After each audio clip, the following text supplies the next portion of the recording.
ሰላም አለይኩም ወራህመቱላሂ ወበረካቱሁ። ቻናሌ ቤተሰቦች እንዴት ናችሁልኝ?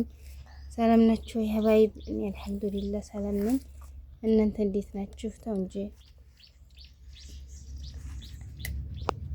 ሰላም ናችሁ? የሀባይቢ ዛሬ ደግሞ ይኸውላችሁ እንጀራ ይዤላችሁ መጥቻለሁ። ደመና ነው፣ ዝናብ እየጣለ ይኸውላችሁ እንጀራ እየጋገርኩ ነው። ማሻአላህ ደግሞ አሁን ያስፈጨሁትን አዲሱን ዱቄቴን እንጀራው እንዴት እንደሆነ ላሳያችሁ ነው። እና እንዴት ናችሁ ሀባይቢ? አበረታቱኝ ኢንሻአላህ።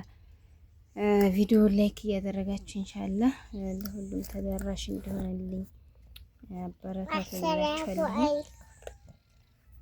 ትላችሁ ነው እንድበላችሁ ችግር የለውም በል ከፍራለህ። እሺ እና ሀባይቢ ይሄ ደግሞ አሁን ያስፈጨሁት ዱቄት ነው።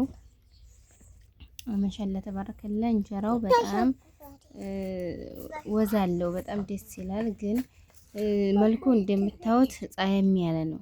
ያኔ እኔ ኖርማል ቪዲዮ የምቀርጽበት ምንም የተቀነባበረ ምናምን ነገር የለውም። ማሻአላ ወግድ ሸትካን ተካተንካሰይ እና ሀባይቢ እንጀራው ትንሽ ፀየም ይላል። ያለበትን ምክንያት አወራችኋለሁ ኢንሻአላህ። አሁን እየጋገርኩኝ ነው። ይኸውላችሁ የኔ ምጣድ በነገራችን ላይ ማሻአላ ተባረከላ ትልቅ ነው። አያችሁት? ትልቅ ነው ምጣዱ። ሀታ ሰፌዱ ራሱ እንትን ይለዋል፣ ይቀለብሰዋል ማለት ነው። እና ማሻአላ ተባረከላ አያችሁት? እንጀራው ያው ፀየም ቢልም ልስልስናው ምናምን በጣም ቆንጆ ነው። በዚሁ አጋጣሚ አንዳንድ እህቶች እንጀራ ዱቄትም ሽሮ በርበሬ ምናምን ሲያዙ አብረው ማለት ነው አብሽ ምናምን ያኔ የጤና ችግር በጀትንካ ራፍ ይምራን እንደተመታ ተነስ ያለ በጀትንካ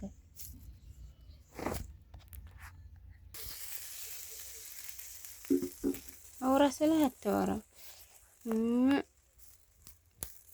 ብስሚላህ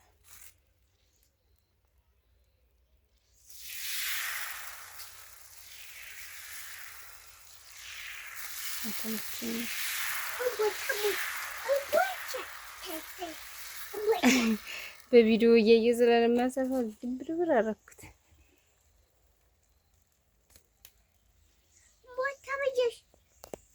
ይሄን ጎቻ አይደለም እንዴ ታዲያ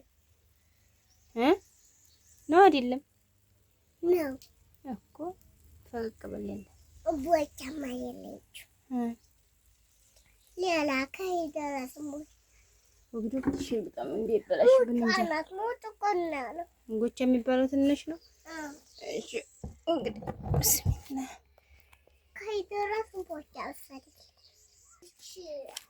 እና ሀባይቢ እንዳያችሁት ነው እንጀራው ማሻአላ ተባረከላ። ያው በቪዲዮ ከማየት በአካል ማየት ነው የበለጠ እንትን የሚለው። ቪዲዮ ላይ ብዙ ጥራት አይኖረውም ማለት ነው። ያህል እንጀራው የኔ ትንሽ ፀየም ያለው ማለት ነው ሀባይቢ። ጤፍ አሁን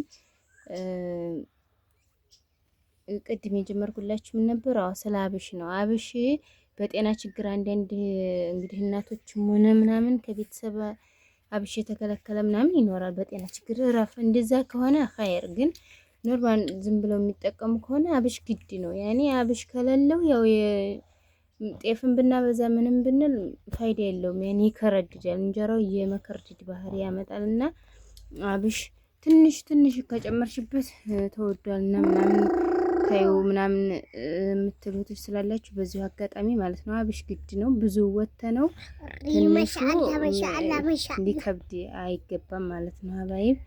እና የኔ አብሹም ትንሽ ብጨምርበት ይወድ ነበረ። አንድ ጣሳ 350 ብር ነው፣ ሁለት ጣሳ 700 ብር ነው የጨመርኩበት።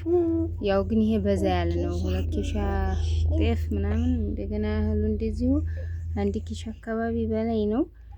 ግን እየጠቆረበት ምክንያቱ አንደኛ እኔ ጤፉን ገዝቼው አይደለም በእንትን የኛው ነው ያኔ የሆነ አሁን በአውድማ መውቃት ምናምን ቀርቷል ሀባይቢ። እንደ እያከራየን ነው ጤፉ የመጣው። እና ከዛ ጤፉ ደግሞ የሁሉም ጤፍ አንድ አይነት አይደለም። በቃ የሆነ በጣም የተበላሸን ጤፍ አለ፣ ደህና ጤፍ አለ። ሁሉም ተቀላቅሎ ነበር፣ በአንድ ኬሻ ተቀላቅሎ ስለነበር ያኔ መምረጥ አልተቻለም። ከዛ ያኔ ተጎርቶም ቢሆን ጥሩ ጤፍ መግዛት ነው አሪፉ። በብር ብዛትም ቢሆን ትንሽም ቢሆን ጤፉ ባይበዛ እንኳን ቆንጆ ጤፍ ከሆነ ከውጤቱ ይገኛል ማለት ነው። ባይቢ ልክፈተው አያችሁት? ይሄ ሳሰፋው ሰምቶ ነበርና ያው ስማት አወጣጥ ነው ሰምቶ ነበርና ትንሽ ደረቅም ብሏል። እና ሀባይቢ ጥሩ ጤፍ አሁንም ዋጋውን አልለቀቀም። ያኔ 160 ምናምን ነው፣ ግን ዝም ብሎ ድብልቅልቁ ጤፍ እንደዚህ አይነቱ ከሆነ 140 እንደዚህ አለ ማለት ነው። እንደ ጤፉ ጥራት ይለያያል ዋጋው።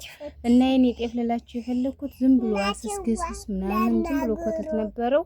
ለመሸጥም ያው ነጋዴ ይረከበዋል፣ ግን ትንሽ ያደክማል። ይሄን ወስዶ እንደገና መሸጥ እንደገና መግዛቱ ደግሞ ብታው በጣም ከባድ ነው። ጥሩ ጤፍ መምረጥ ሲገዛ ጤፍ በጣም ነው የሚያለፋው። ከማሽላ በላይ ጤፍ መግዛት ያለፋል። እና ከልፋቱ ያው ዞሮ እንግዲህ ላይ ታጣምንም ብዬ ይሄን አስፈጨው ትላችኋለሁ። ያው ከለሩ ትንሽ ጤፉ ያው ደህና ጤፍ ስላለው ዋጀራ ስለነበር ነገር አሰላሙ አለይኩም ወራህመቱላሂ ወበረካቱ እንደሱ ይባል የሚባለው በደንብ ሆኖ ማውራት ምናምን ነው እንጂ እንደዚህ ሰላም አለይኩም ማለትን አይደለም የከለከልኩ። አፈን ስታፈን ነው። እና ደህናም ጤፍ በመሃል ስለነበረው ትንሽ የሀገር ተውጣቶ ምናምን ውጤቱ ዙሮ አይከፋም፣ መሻለ አይከፋም። ግን እንደዚህ ያነሰ ጤፍ ትንሽ አሁን 40 ጣሳ ያህል 40 ጣሳ ማሽላ 20 ጣሳ ጤፍ ሆኖ ለማስፈጨት ቢሆን ጭራሽ እንትን ይል ነበረ። እና ያው ጤፉ ከማሽላው በላይ ስለሆነ በዛም አማካይነት ዲሶታል። ያው ደህና ነው፣ አይከፋም። እንጀራው መሻአላ አይኑ ምናምን ደህና ነው። ብቻ ጽይምናው ነው። እና ዞሮ ችግር የለም። ዋናው ከመሰቡ አይተጠብሏል ያገሬ ሰው። እንደዚህ አድርጌ ያስፈጭቸዋለሁ እላችኋለሁ። እና ግን ያው ተጎርቶም ደህና ጤፍ በደህና ዋጋ ቢገዛም ውጤቱ የሚያምር ይሆናል እላችኋለሁ። እኔ እንግዲህ ከቤት ትንሽ ስራ ስለሚከብደኝ ከቤት የሚያግዘኝም ሰው ስላልነበር እዛው ወፍጮ ቤት ነው ያበጀጅሁት ማለት ነው። ያው ያንም ያለፋል በርግጥ ወዲህ ማድረጉ ምናምን እዛው ውስጡ ነው የሚቀላቀለው፣ ግን ጊዜን ለመቆጠብ ምናምን እዛው ከይህ ለቃቅሞ ምናምን ከማሽላው አንድ እንትን ካለው ይለቃቀማል።